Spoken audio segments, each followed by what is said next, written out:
জুলাই পদযাত্রার রংপুর, রাজশাহী, খুলনা বিভাগ ঘুরে বরিশালে জাতীয় নাগরিক পার্টির নেতারা। নতুন বাংলাদেশ গড়ার প্রত্যয়ে রাজপথে কেন্দ্রীয় ও স্থানীয় নেতাকর্মীরা। মঙ্গলবার দ্বীপ জেলা ভোলায় পথসভা শেষে বরিশালে আসেন কেন্দ্রীয় নেতারা।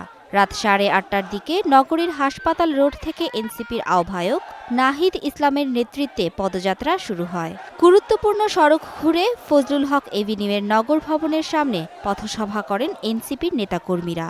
এ সময় বিএনপির মহাসচিব মির্জা ফখরুল ইসলাম আলমগীরের বক্তব্যের সমালোচনা করে এনসিপির দক্ষিণ অঞ্চলের মুখ্য সংগঠক হাসনাত আব্দুল্লাহ বলেন, বিএনপি নেতাকে নিয়ে প্রশ্ন করা না গেলে আরেকটি ফ্যাসিবাদ তৈরি হবে। জনাব মির্জা ফখরুল সাহেব বললেন, যদি তারেক জিয়াকে নিয়ে কোনো কথা বলা হয়, যদি বিএনপিকে নিয়ে কোনো কথা বলা হয়, এটা নাকি গণতন্ত্রের জন্য হুমকি স্বরূপ। হাস্যকর, হাস্যকর।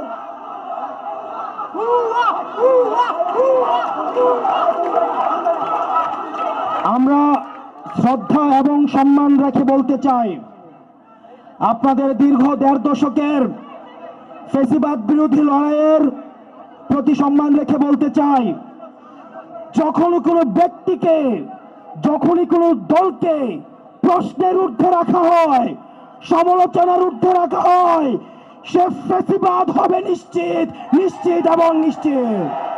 অনুষ্ঠানে নাহিদ ইসলাম বলেন, নতুন বাংলাদেশে সন্ত্রাস চাঁদাবাজদের বিরুদ্ধে সবাইকে ঐক্যবদ্ধ হতে হবে।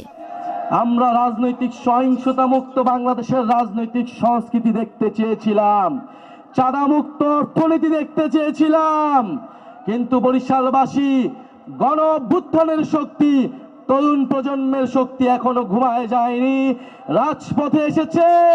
বাংলাদেশকে চাঁদাবাজ, সন্ত্রাস, দুর্নীতি, বৈষম্যমুক্ত করেই আমরা ঘরে ফিরবো ইনশাআল্লাহ।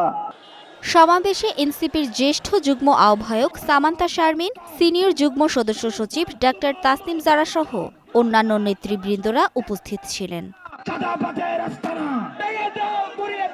Mithila Anjum, star news.